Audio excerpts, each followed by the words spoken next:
Today we're talking about faith and reason as an existential challenge, but also how storytelling can help guide us through those challenges. Or that's what I aim to talk about today. That's the hope. And That's I think the we hope. can capture all of it in an hour. Yeah, easy. Yeah. The biggest problem of humanity we can capture in 1 hour, I'm pretty sure. Tie it up neatly. Yeah. So that's our attempt today. And we're going to start with reason. We'll look at Groundhog Day. And there'll be an honorable mention of the Russian doll on Netflix. And also for faith, we're going to look at Heretic. And I'm going to mention Sunset Limited, which is a play, just to kind of give us another lens. When watching these films and preparing for today, I couldn't help but think about the 4 core existential anxieties that are just innate in the human experience. And those are death, right? Freedom and responsibility being the alternate of freedom, isolation, and meaninglessness. And these are anxieties that all humans hopefully allow themselves to confront and face, but experience across their lifetime. And so when I'm thinking about the meaning of what we've chosen to talk about today, I think the meaningless piece is the piece that we're really hitting on, is how do we grapple with the fact that life may not come with inherent meaning, and what do we do with that, and how do we find like life and zest for life from there. So I'm excited to dive in. Yeah, and faith and reason are kind of two common paths people journey on to deal with that. Absolutely. With the existential angst. Absolutely. Yeah. They can become a salve, right? But then they can also, if not related to in a healthy way, I think can also increase the anxiety. So we get to look at both routes as an attempt, and then maybe talk a little bit about how they might complement each other and how they might work independently of each other, and lots of different relationships. So Yes, I love looking at the challenges of each path. So let's get into it. let's do it. Okay, so Groundhog Day. This is 1993 with Bill Murray, who plays Phil, Andie MacDowell, who plays Rita. Do you know this is Margaret Qualley's mom? No. Sue from the Substance. I did That's not know. her mom. I know. Isn't that cool? That is cool. So cool. And they look alike. If you They see them do. now, it's like, whoa. And the director is Harold Ramis, R.I.P. He was Dr. Egon Spengler in Ghostbusters. So this is just a great, great movie. Quick plot on it. Phil is a cynical, egotistical weatherman. Yep. Who treats life as absurd and meaningless, pointless, and people as transactional. And he, in this movie, he's reporting on Groundhog Day, and this is like the epitome of like meaninglessness to him. He's just like, this is so absurd and meaningless. Yes. And he has to relive that meaningless day over and over and over again. So we see him go through a few stages. First, when he realizes that he's going to have to relive his life. Just to recap the few stages, there's no more consequences, so he really acts out on that first stage. He becomes a criminal. He becomes a womanizer. He just treats people even more like they're transactions and less like they're humans. Yes. Because no one will know the next day. They won't Right. remember anything. Right. A great quote I thought that just like encapsulated that stage was, it was like, no consequences, no hangovers. We can do anything we want. Yes. Yeah. Let's talk about the next stage. So then after that kind of gets boring and tiresome for him, he becomes really despondent and suicidal.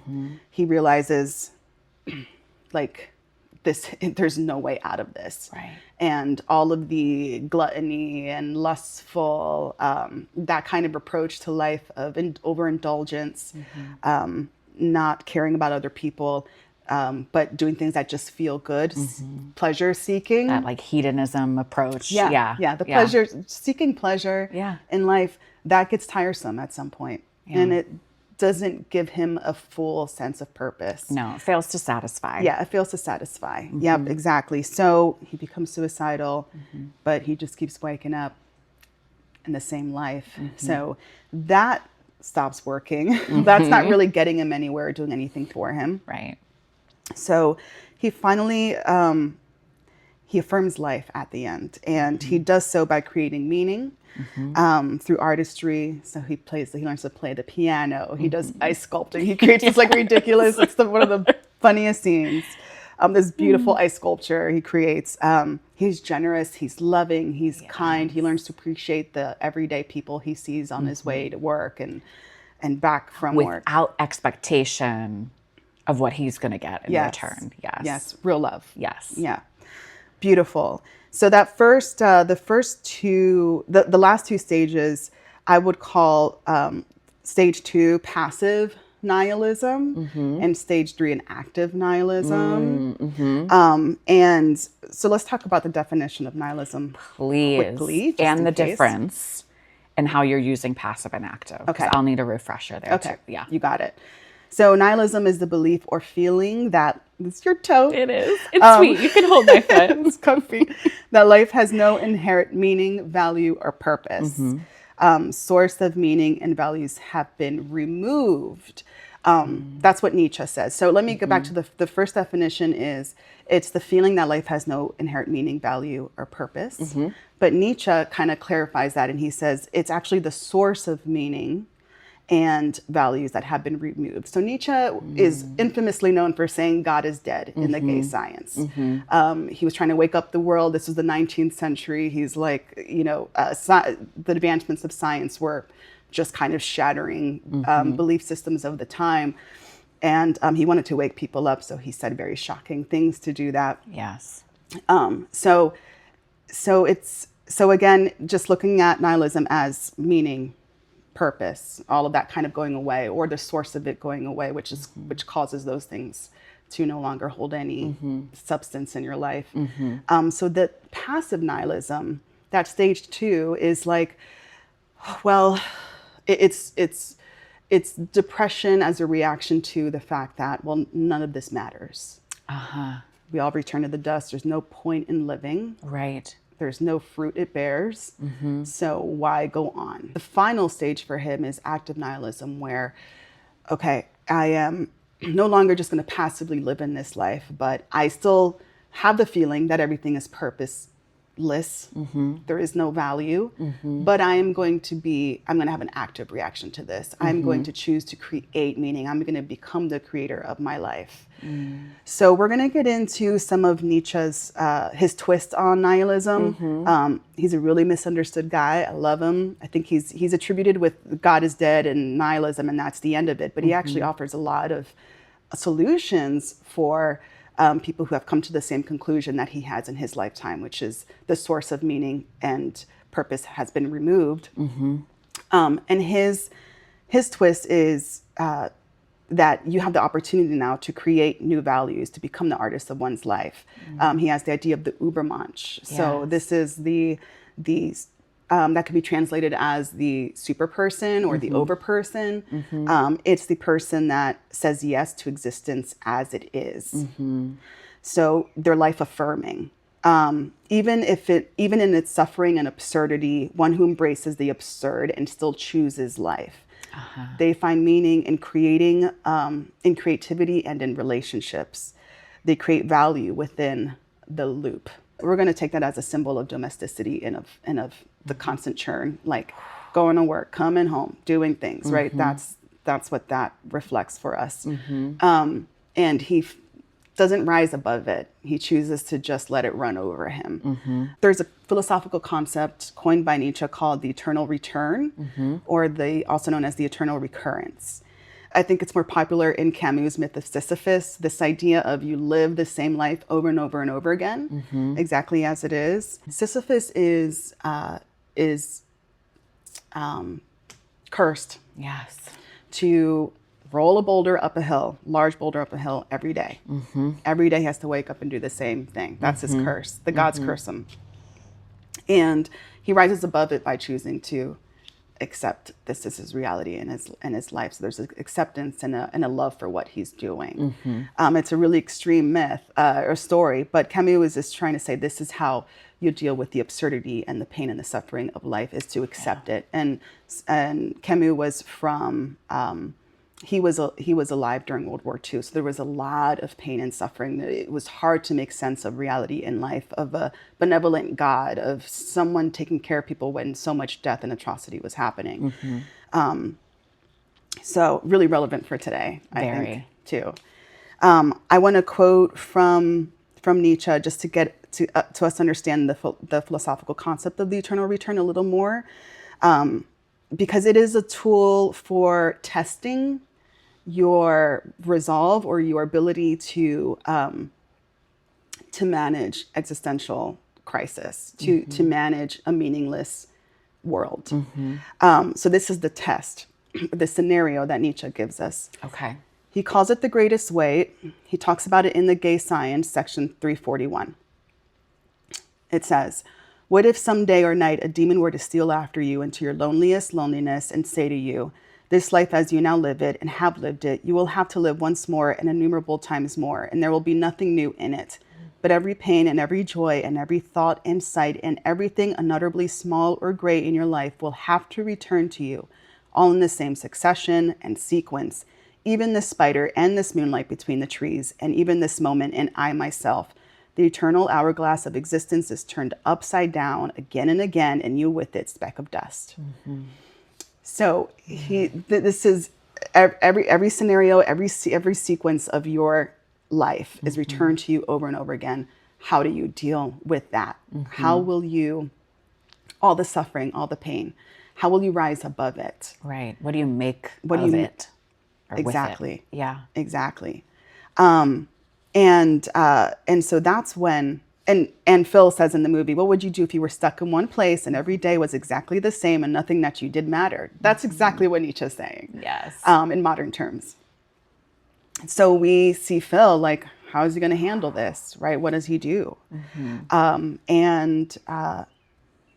And he really responds like the Übermensch, that term that Nietzsche uses, which is he rises above it by saying yes to existence as it is, choosing to accept reality and to love it and to find creativity in it. Nietzsche says, I want to learn more and more to see as beautiful what is necessary in things. Then I shall be one of them who makes things beautiful. Amor fati, let that be my love henceforth. I do not want to wage war against what is ugly. Amor fati means love of fate. So he has this idea of loving your reality, loving your fate as it is, making things beautiful, choosing to be the artist of your life. So he talks about being the poet of your life, the artist of your life. Right. And what strikes me about how Phil goes about this is that it's only him. It's so internal because even with the relationships that he can make with the town, it starts over the next day. And so those things can't sustain. So all of that creativity is something that like has to come from within. He can't expect the world to change or expect others to change or expect something different to come to him next. It really had to be a completely internal, Right. within the self shift and experience. That's right. That's right. And that lines up, that's exactly what the eternal return is. It's like the external is not going to change at all. The change has to be from within. You're not going to be saved Right. by something outside of you. Correct. Right. Personal responsibility of that. I know. Yeah. I know. And it is a lot for people. And that's why it's important that we accept what people choose for themselves. If they choose the worldview where it is meaningless, or they choose a world that is designed and purposeful, was planned, it's important that we respect what people's worldview is, because we're all just trying to deal with those core existential realities or problems, traumas, that angst that comes with being human, having consciousness, having a prefrontal cortex where we can be aware of the world, be aware of death, be aware of the reality of our existence, of the impermanence of life, that inherent trauma with being a Homo sapien is why it's so important that we try to find a path that works for us, and choose solutions that help us navigate the pain and the suffering of being alive. Right.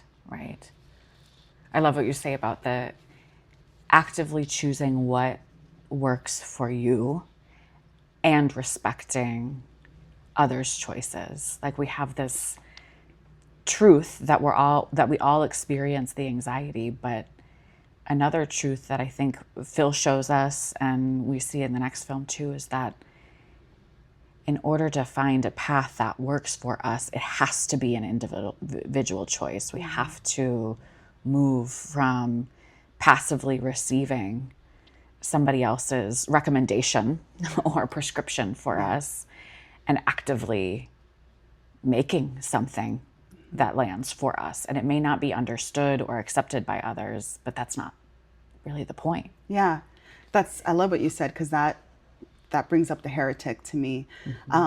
So we have these two Mormon girls, who are traveling, house to house to get their, conversion quota in for the day, doing their duty, doing their responsibility, their religious responsibility.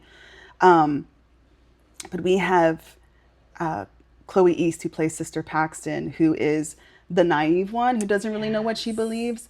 And so she has to learn to figure out what she believes on her own terms for herself.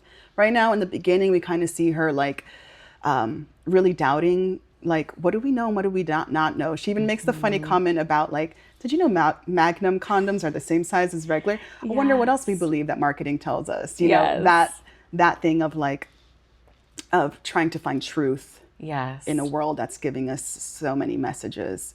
And so we see her go through a journey of finding out what's true for her.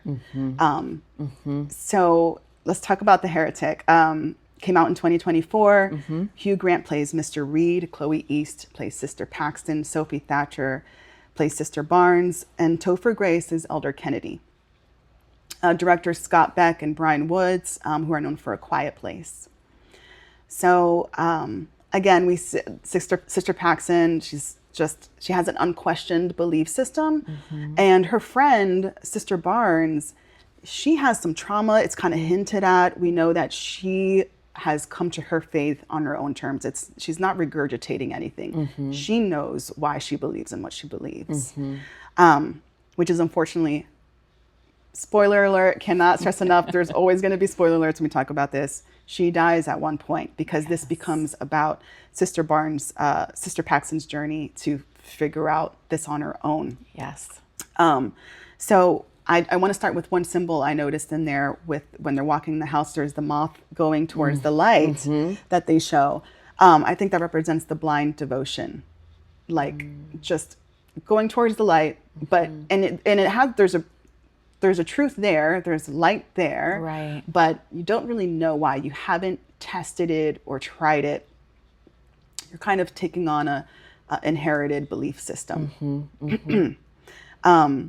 Prophets and elders cannot save them. So even Elder Kennedy, who played by Topher Grace, he shows up at the door. He knocks at the door at some point when they're going through their trials and test, and he's not the one who saves them. And so I think that represents that it is, again, real refined faith is not inherited or imposed on you. So if you grew up in a faith system, it's something that requires a lot of test and trial and refinement to get stronger. So Mr. Reed, he is the personification of those incessant trials that people of faith have to undergo. Some real practical, easy ones to kind of think about is like the death of someone, losing somebody. That can test someone's faith. You still have to believe that God is supporting you, that God is there for you.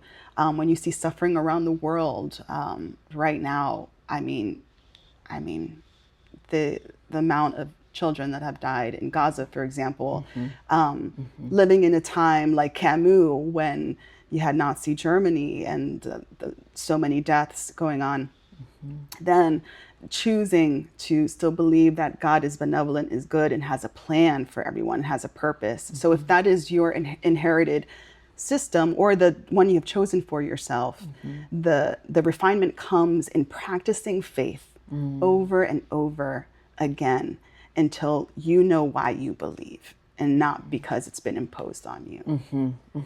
Any thoughts on that? I'm taken by what you're saying right now. Yeah, so not yet. Okay. Not yet. Okay. Sister Paxton, she says towards the end that, let me take a step back. So they're in this house. If you don't know the plot of the story, the heretic is crazy. He is reason gone bad. Like he is all the intellectual that has completely missed the point of what reason can do for somebody, right? He's just lost in making a point. That's his thing. And we all know that person who loves to like break down people's constructions, wants to convert them, wants to whatever, because they feel like it is their duty to do so for whatever reason, maybe to build up their own identity, to affirm themselves and what they believe. But when we do that, we miss the point of connecting with people. We miss the point of refining our way of navigating the world. Yes, he feels like the same but opposite of Sister Paxton at the beginning of the story. They both come in at these different extremes, seemingly, or my impression was wanting the other to join them in their extreme, wanting to prove to the other. We say he's reason gone bad, right? Yeah. So he wants to break down the faith that these girls walk in with. And I get the impression that Sister Paxton is we find out in the beginning that she's a less successful missionary. She hasn't converted anyone yet.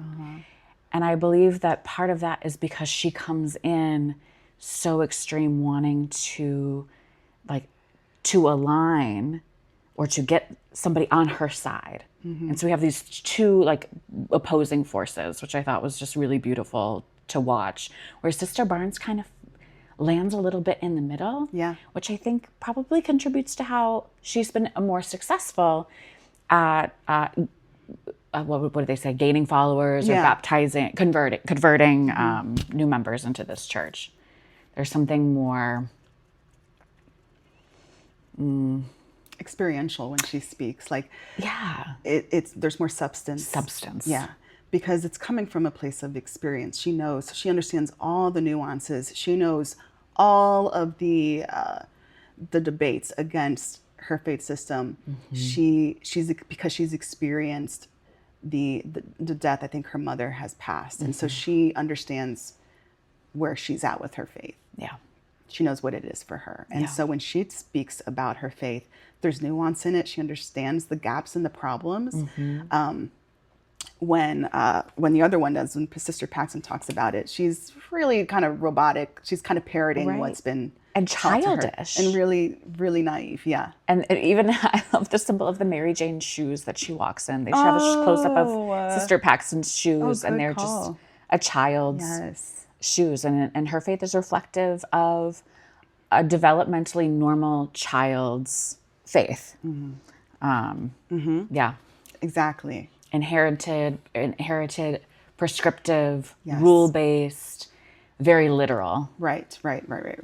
Following because it is what my community does, it is what my parents do, it is what my family does, and it's all I know, and this is how I get affirmation and attention, is if I am, the good kind of affirmation and attention is if I follow the rules and I do what's prescribed, what we've all subscribed to, and I check off those things on the list. But it's, there isn't much choice. We see when she makes the choice. So when she says towards the end, she's gone through the trial, she's met the prophets, that these women that are being held hostage in this home. by the heretic. And she says, so they've been fighting. Unfortunately, Sophie Thatcher, who plays Sister Barnes, she dies in the process. Sister Paxson is on her way out too, and she's still debating with the heretic. And she says, praying doesn't work. Have you ever heard of the Great Prayer Experiment? They divided patients into groups, those who received prayers and those who didn't. The results of the study were conclusive. It doesn't work, but I think it's beautiful. So there you can see she's made the choice. She knows now. And I really wondered, I'm like, is she going to kind of take all of the intellectual arguments that the heretic is throwing out at her, and is she going to break apart? Is she going to deconstruct her idea of her faith system? Is it going to fall apart for her? I'm really curious to see where this goes. I had no idea when I had watched the movie, and I was pleasantly surprised that she refines her faith through it, and she learns why she chooses it, because she finds it to be beautiful. That's what faith does for her, and that's why it's meaningful to her. FYI, that study is the 2006 STEP study, STEP study, and that specifically dealt with intercessory prayer, which is like interceding on behalf of somebody, that type of prayer, like praying for somebody who's sick in the hospital. And that was actually the test scenario. The test group and the controlled group was praying over people in the hospital. And so unfortunately for those that were prayed over in the hospital, they underperformed. They actually didn't do better than those who weren't being prayed over. And I'm simplifying this test. And one of the reasons might be because of like a performance anxiety, like the pressure to do better, to do well. Interesting. Yeah, but that's only just, there's a lot of different types of prayers. This is specifically targeted towards intercessory prayer. And I don't know if it's been done again. I don't know with different groups of people, but it's just an interesting thing to look at. Very. If anyone is. And she escapes the house, and there is a blue butterfly, and we can look at that as spiritual transformation. So she's transformed from this blind, devoted moth at the beginning to this beautiful blue butterfly that is free out in the wilderness and has kind of made her own choice about what she believes in or not. Yes. Yeah. What strikes me about that is even in the beginning, when she first introduces, I want to come back, when I die, I want to come back as a butterfly. Yeah. In so many ways, we see her as childish or undeveloped in her faith journey. But that gives us a little inkling that, because I don't believe reincarnation is part of the Mormon faith. I don't think so. Yeah. And so the fact that she's already chosen something in that moment, I think gives us that inkling of hope of the capacity that she has for growth throughout the movie. And then it comes back. And I just, when that butterfly lands on her, it is a subjective experience. We don't even know if it's objectively real. Yeah. Because there's like a double take and it's not there anymore. Yeah. But what it does for her and what it does for her subjective experience is so real. And I think for me, that was the beauty of that moment of like how the subjective experience is incredibly valuable. It doesn't have to be objectively verified or agreed upon by anyone but the individual. No. For it to be incredibly profound and important in the person's life. That's right. And I remember one time I said to a friend, I was like, well, this is why there are so many, belief systems in the planet, because it is subjective. And so we interpret scripture different ways, right? There are so many denominations of Protestantism, Catholicism, different ways. Catholicism is unified, it's different, but, and then all of the other religions that have ever existed and that exist today. And I said that to my friend, and he said, yeah, there's 8 billion ways. When it becomes a objective, like you're following what is the playbook, and transforms into the subjective, the personal relationship with your faith system, that's when you have dealt with the challenge of faith.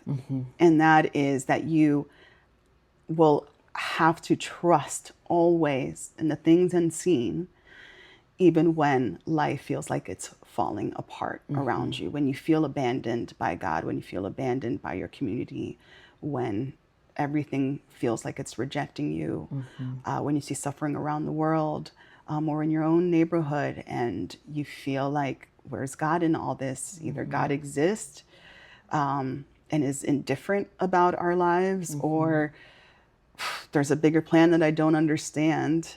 Whatever the approach is, it is choosing to trust and to refine it and to know why, and to have that resolve. That is the challenge and the journey for a person of faith. Whereas for the person of reason, it is creating the source of meaning and creativity and relationships, and cultivating those things really richly in your life. Now, a little nuance. We know not everything is binary and black and white, but a person of reason, of course, practices faith in humanity, right? A person of faith will have to practice some reason. Absolutely. Like Sister Barnes and Sister Paxson, they understand the other debates, and they have to practice a little bit of reason to know why they believe in what you do. So that's kind of like I think of the yin and yang symbol of, like, you have the little white dot in the black side, on the black side, and the little black dot on the white side, because you need a little bit of the other to truly have a mature, robust, nuanced cultivation of that approach to life, whatever approach you choose. Absolutely. And that robust, nuanced version is important, especially when those big life things happen. When we're faced with incredible tragedy in a personal life or in the world. I mean, those are these external influences that require us to have a little bit of both, to be able to find ourselves somewhere in the not binary space. But also those are the things that help push us there, I think, that help us progress into that space, if we're able to bear the discomfort of examining our own path, or our own preferred ways of approaching how we deal with these anxieties. Yep. Agreed. This reminds me of, I love this. This is a paraphrased quote I have from Queen Ramonda to Shudi in Wakanda Forever. Yes. I just love when they're talking about the death of Shudi's brother.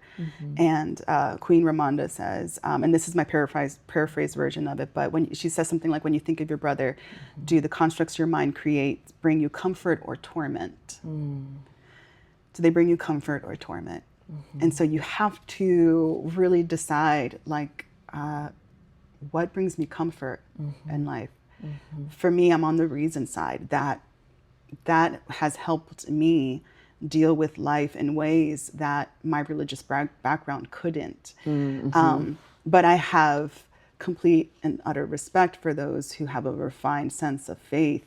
They understand why they believe in what they believe, and that brings comfort to them, because we're all just trying to find comfort from existential angst. Absolutely. I have a play I want to mention. Please. Yes, this is The Sunset Limited. It was written in 2006 by Cormac McCarthy, but I recently saw it in a play at the acting conservatory I go to. They also have a theater called Theater on the Edge out here in Central Florida. And it was such a great play. It was a 2-person play. Okay. Cormac McCarthy wrote No Country for Old Men. This is a huge, big film. It's a 2-man play where a God-fearing ex-con named Black and a nihilistic suicidal professor named White debate the point of life and faith and reason.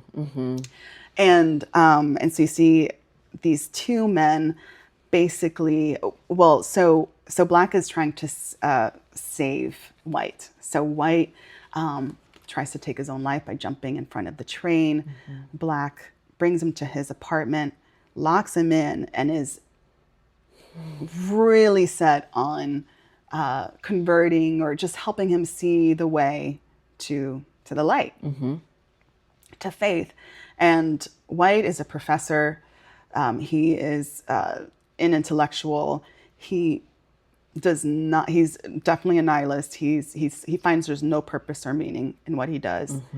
And it was just such a great play because it really reveals the challenges of both worldviews. Because at the end of that play, for Black, God's presence still remains unknown. He's still not sure if what he's doing is worth, because he doesn't end up converting White.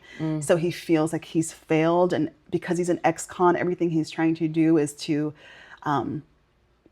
atone for his past mistakes, to redeem himself. Yeah. And it's this lack of like acceptance of grace in his life and of true salvation for himself. And there's also this sense, and I think the director, Marco DiGeorge, really gave the audience a feeling like they were in a supernatural area, like the apartment wasn't in reality. It was kind of placed in purgatory, maybe. Yeah. Oh, interesting. Yeah. So there's like, you don't know if it's real or not, like what's happening for them. And so there's the sense that they're both trapped in this in-between place.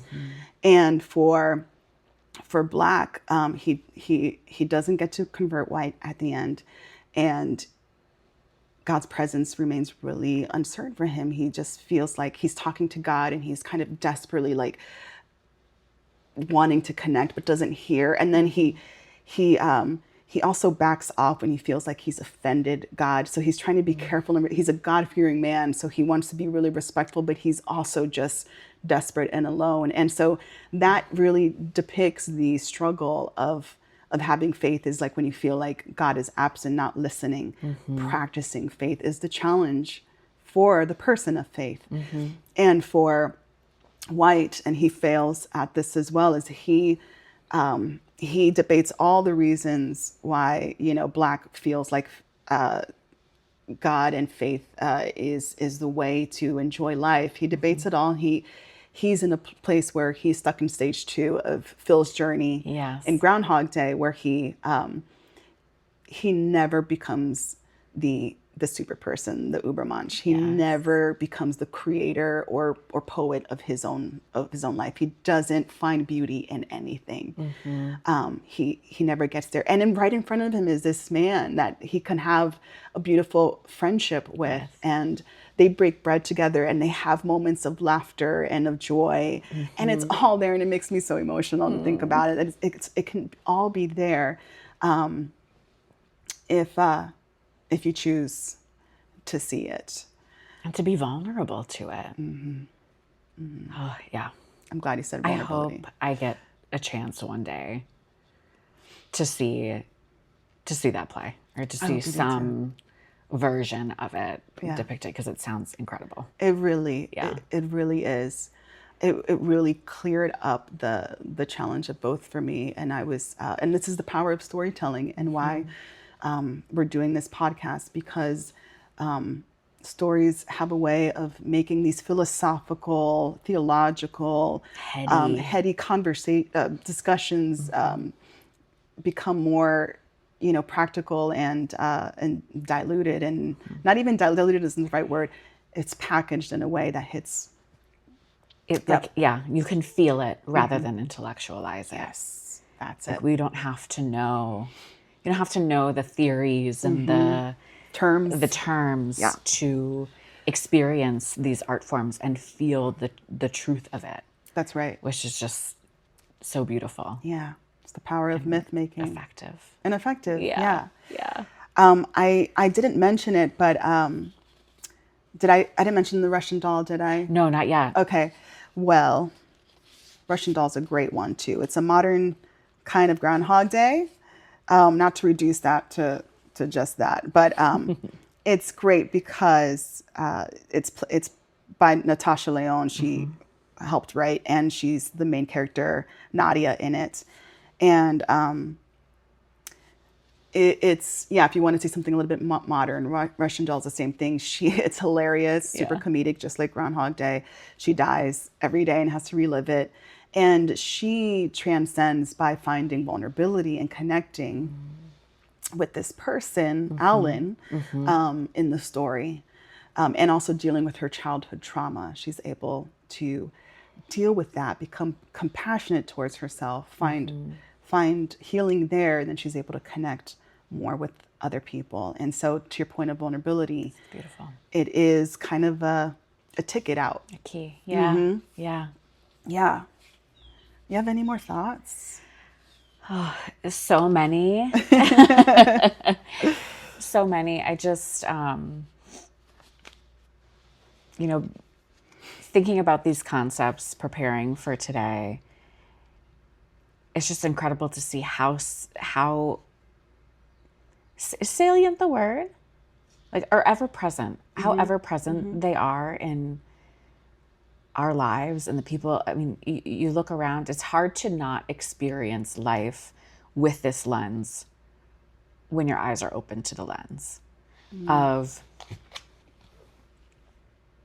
what are we all doing? Like, what are we all doing? What is the purpose of it all? What is the meaning? Like, I feel like this quest for meaning is present in daily life, and even in the most mundane things, I think, is the impression that I leave with, which has just been life-giving in itself, even being present to that, rather than using defenses like denial and getting caught up in achievement or in to-do lists or tasks, but just being present to, like, the why of things. Yeah.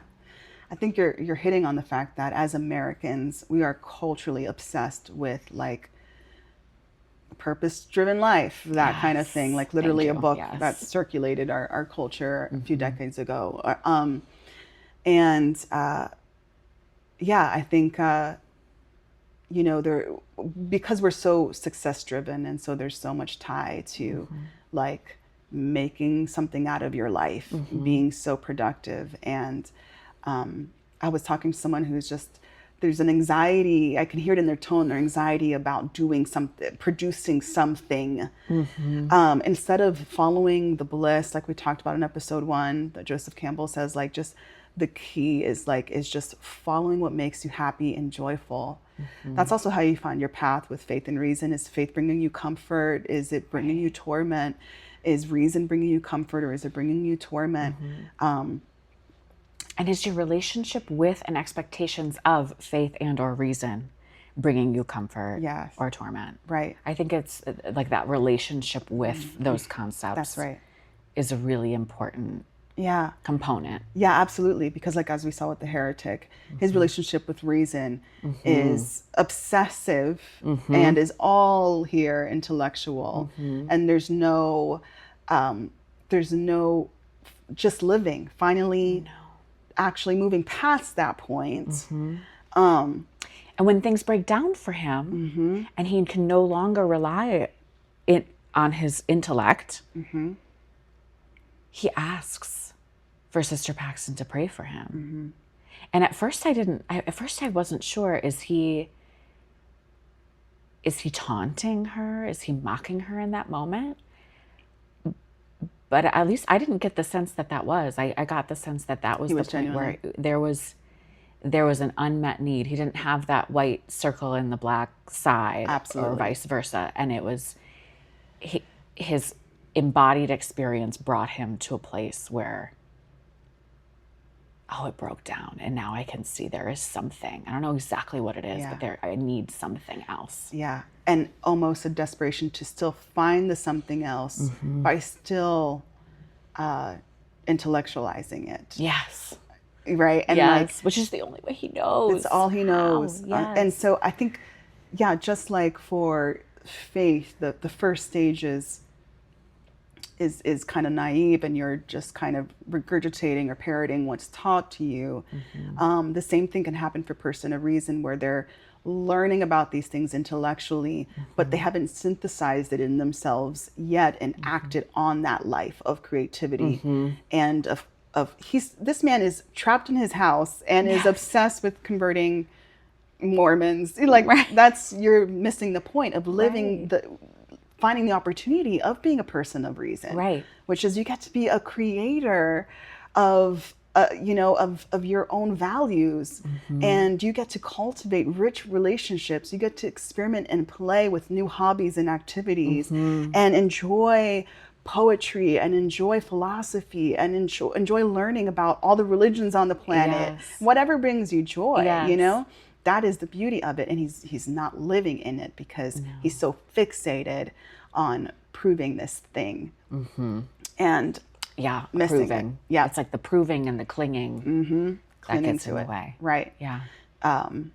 Attachment, non-attachment, like that, holding it and letting it go in one hand. You have to have the white and the black and the white, a little bit of it, to be able to kind of free yourself. I did have a question for you, actually. Yeah. Shoot. I wanted to know, when do you find that faith and reason fail people? When do you find that heretic person, for example, or maybe even the faith person where their current system isn't, they understand the concepts, they understand, philosophically or theologically what their worldview offers them, but they're still despondent in life, maybe. Yeah. In my work as a psychotherapist, I see different versions of this. I also want to mention that there's a certain, what am I trying to say? I've only gotten to witness a certain part of these stages because of the age ranges that I tend to work with, which I believe are because of my own age as well. So typically I'll work with people under 50. And so from a developmental perspective, some of these later stages of development I don't get to witness, but I will answer the question from what I do get to experience. So let's say we'll talk about an example of one of each. So from someone who has a heavy reliance, they would consider themselves a faith person. I see that fail people in two different scenarios. One, when their relationship with their faith doesn't allow for certain parts of them to show up. It requires them to deny certain parts of them. For example, the shadow, which we talked about in stage one, and or it asks them to not engage in their own critical thinking. And so while that can work in a very sheltered environment, I find that when people start getting confronted with life's difficulties, that's when things start to break down. And I don't even know if I would say it fails them, but it creates a fork in the road where either there's a call to greater development of their faith, or a reconstruction of how they relate to faith and reason, or a choice to become more blind, to step back and to not approach the anxieties of what's being brought up, to cling harder, to deny more of themselves.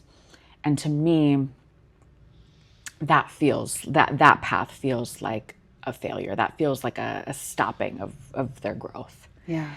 Not everybody would agree. Yeah. I don't think would characterize that as a failure or I wish I had a better word. Failure is not hitting exactly what I want to be, but like, not everybody would view it as tragic, probably, as I view it. Because it's tragic for you because you can see this person's potential vision. Yeah. Like you have a vision of like them totally owning some aspect of their shadow, maybe an aspect of their sexuality, maybe an aspect of their creative life that they have tucked away because of some shame that has been imposed on it because of their culture and faith system, for example. And so your vision is for them to just be, so it's tragic for you in your work because your role in their life is to help them grow into that and free develop. person, an authentic person dealing with the world. Yeah. And as an objective party, I get to see the possibility that they don't have to give up whatever they held, but they might have to release some of it, allow for some change. So it's the rigidity even. I think the rigidity is an aspect of what keeps people stuck there. The rigidity, right. Because of the comforts, because of the shame of breaking the any of it consequences. down. The consequences. I mean, I think about our conversation in our last episode about the hero's journey. People's faith journey very much parallels the hero's journey in that there is a moment where the trials are so large that it requires you, I believe, to take in something new, to release some part of you, some assumptions, some of the rigidity, and to allow for something new to emerge. And you come out changed. It doesn't mean you come out without everything you brought in, but there has to be the capacity or allowing for some change, the courage to allow for some change, especially from a faith perspective. And honestly, mirror that from a person who would consider themselves a reasoned person. Similar things, big life circumstances, big world circumstances, tragedy, all of those things can also challenge a person of reason. And I think, like we were talking about before, a certain rigidity, a certain denial of parts of the self. Those parts might be different than the person of faith's parts, right? The reasoned person's parts that they disallow could be different. But I think that kind of speaks to our process of individuation, of becoming whole. Wherever we approach it from, I think they're similar. Obstacles. Yeah. The person with reason, I think it's fascinating when they know they're now the creator of their values and of creativity and of rich relationships in the world. But they might feel stuck if perhaps maybe there is a lack of self-love or self affirmation, maybe some trauma that's kind of stuck there, right?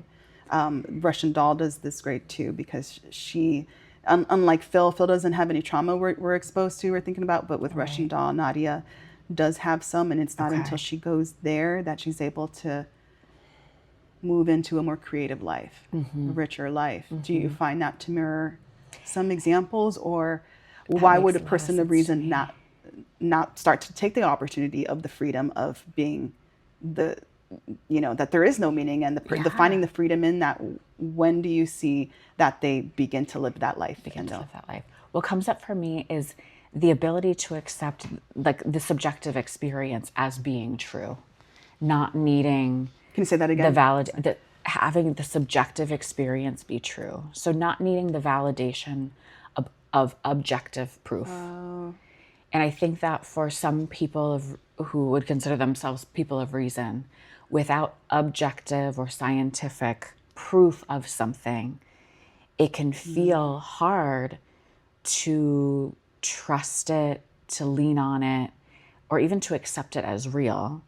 And so I think that part, that subjective truth and subjective experience and valuing it, is what you're commenting is what brings it up for me, which becomes a hurdle for people. It feels vulnerable. If I'm a person who reason and logic and fact and science, and then all of a sudden now I'm placing value on things that aren't objectively maybe in the literature deemed valuable. Maybe that I think that kind of shakes sometimes the sense of self if you're clinging so hard to that identity, as if you were, on the opposite end, clinging so hard to a faith identity and refusing some reason. Right. So maybe they're clinging to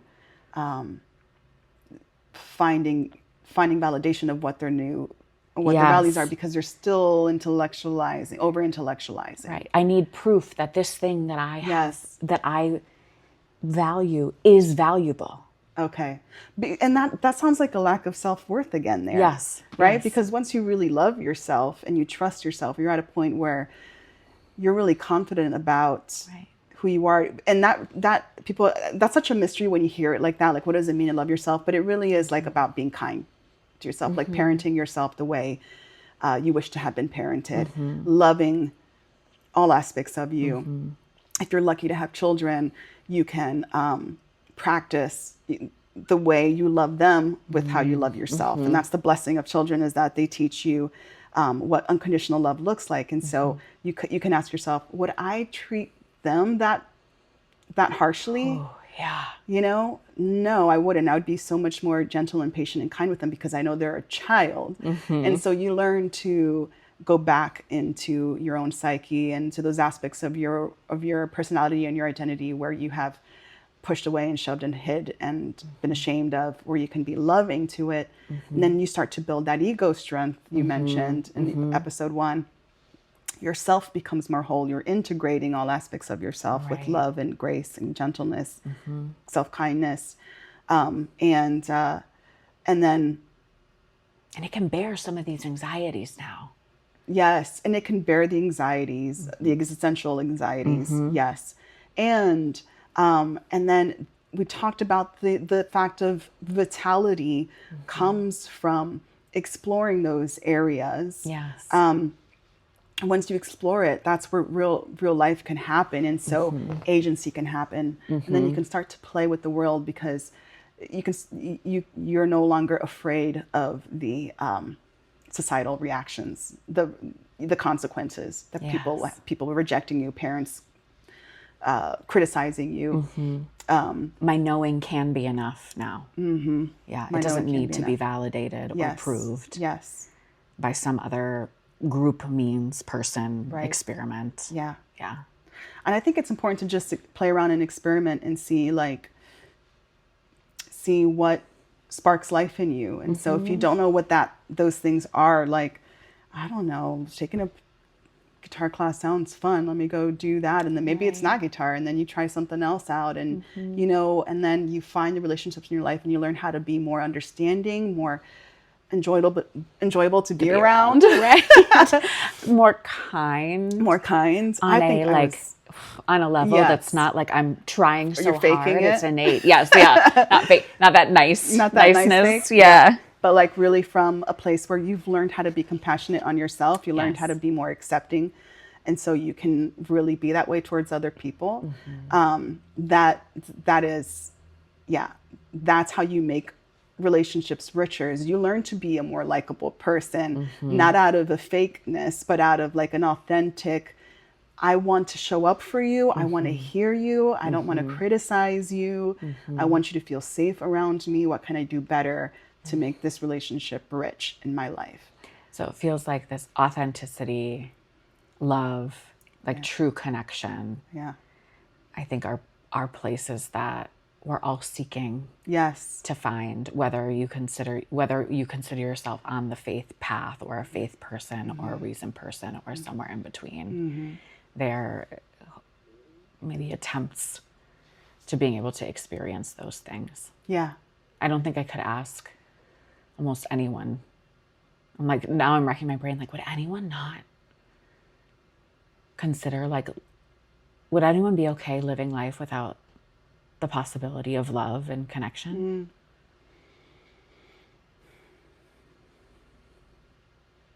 That would be a tragedy. It would be a tragedy.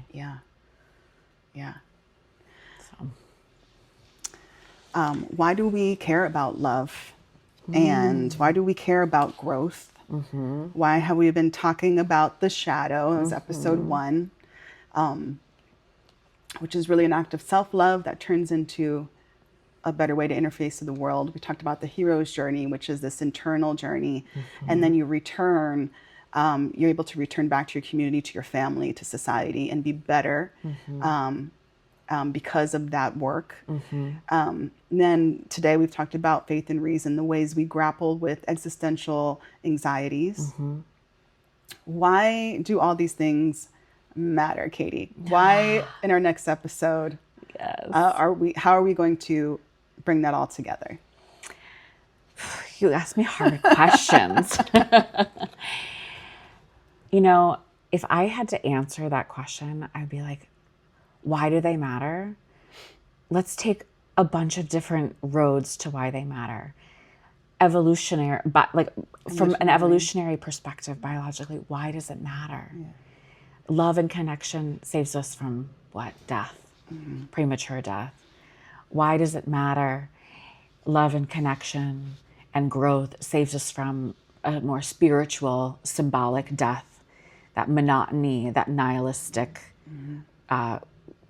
you called it a fancy name, not the final stage of nihilism. It was like a... Oh, like an active nihilism? Was it the passive nihilism? It saves us from passive nihilism. And it brings meaning into our lives. And I think, you know, we're excited for this next episode. We'll be speaking about death and the death anxiety and the death problem, both from a very literal sense, but also from a symbolic sense. And so what a great way to wrap up our little series. Deep dives into super things. Deep mini. Yes. Deep mini series. Yeah. Absolutely. Yeah. I life is impermanent. It is short. And this is why psychologically, evolutionarily speaking as well, we go through these journeys. Why we've talked about all the things we've talked about, why all these things matter, is because the clock is ticking. That's right. Us. And so we know that whether we're consciously aware of it, whether we're young or old, in denial of it or affirming of it, it is a driving force. That is the truth of all people. Yep, of our behaviors. Yep, and how we interface with the world and with each other. So that concludes today's episode, and next week we'll be talking about that. Great.